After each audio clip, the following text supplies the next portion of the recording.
So welcome students. So in this question, you're asked to find the coefficient of x power n in the product of 1 plus x and 1 minus x whole power n. So again, it's a very straightforward question. You have 1 plus x times 1 minus x whole power n is a simple binomial expansion. You get 1 minus nc1 times x plus nc2 times x square minus plus so on. So you get an alternate plus minus signs with varying powers of x.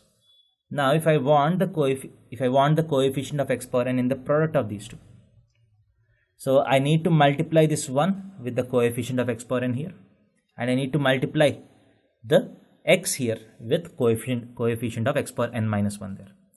So the coefficient of x power n is nothing but 1 into, so here what will be the coefficient of x power n? That is ncn times, so the last term will be ncn times minus x whole power n, that is minus 1 whole power n, and plus the x term here with x power n minus 1 term there.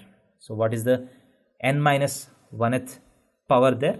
Ncn minus 1 into minus 1 whole power n minus 1.